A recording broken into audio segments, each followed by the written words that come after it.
चलिए अब रुख करते हैं दतिया से आ रही बड़ी खबर का, जहां पर उपचुनाव की वोटिंग शुरू हो चुकी है।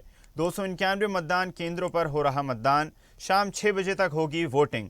भारतीय जनता पार्टी कांग्रेस के बीच एक मुख्य मुकाबला है। हालांकि आज़ाद समाज पार्टी भी मैदान में है और पूरे दमखम के साथ उसने चुनाव प्रचार भी किया। तस्वीर आप देख सकते हैं जहां पर मतदान की प्रक्रिया शुरू हो चुकी है। मतदाता अपने मताधिकार का प्रयोग करते हुए उपचुनाव की ये तस्वीरें, लोकतंत्र के महापर्व को मनाया जा रहा है। चलिए खबर पर अधिक चर्चा करते हैं। सहयोगी विजय गुप्ता हमारे साथ जुड़ गए हैं। विजय, मध्य प्रदेश की माना जा सकता है हॉट सीट बन चुकी दतिया, जहां पर तीनों ही दल ताकत झोंकते हुए नजर आए। भारतीय जनता पार्टी, कांग्रेस और आज़ाद समाज पार्टी के प्रत्याशियों ने जमकर प्रचार किया। अब किस तरह के दृश्य सुबह सुबह वोटिंग शुरू हुई तब से देख पा रहे हैं वहाँ? दतिया के आदर्श मतदान केंद्र पर जहाँ सुबह से ही मतदाताओं का पहुंचना शुरू हो गया है। मतदान की पूर्व भाजपा प्रत्याशी आशुतोष तिवारी मां पीताम्बरा के शरण में पहुंचे थे, जहां उन्होंने मां से आशीर्वाद लिया और जनता से भाजपा के लिए वोट करने की अपील की है। अभी सुबह से ही मतदान केंद्रों पर मतदाताओं की कतारें लग रही हैं और 10-11 बजे तक वोट प्रतिशत बढ़ेगा। निश्चित रूप से सुरक्षा की सारी व्यवस्थाएं चाक चौबंद है। हर जगह केंद्रीय सुरक्षा बल के जवान तैनात हैं ताकि कहीं भी कोई भी दुर्घटना ना हो सके।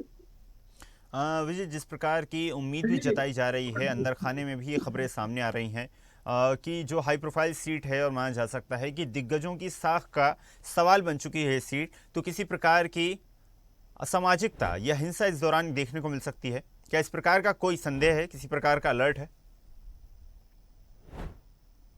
आपको बता दें कि कांग्रेस प्रत्याशी श्याम सिंह और भाजपा प्रत्याशी आशुतोष तिवारी और आजाद समाज पार्टी के प्रत्याशी दामोदर यादव, तीनों ही प्रत्याशी अपनी अपनी जीत का दावा कर रहे हैं।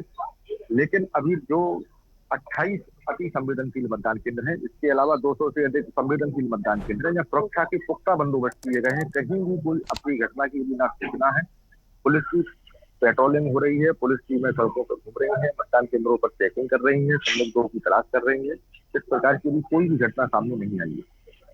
विजय, बिल्कुल माना जा सकता है 8-9 बजे तक रुझान साफ तौर पर आने शुरू हो जाएंगे किस प्रकार से किस प्रत्याशी के समर्थन में चुनाव जाता नजर आ रहा है। लेकिन अगर प्राथमिक आंकलन किया जाए, शुरुआती दौर की अगर बात की जाए, तो क्या लगता है आपको शुरू में किस प्रकार के मतदाताओं के अंदर उत्साह देखा जा रहा है, किस प्रत्याशी को फायदा होता नजर आ रहा है?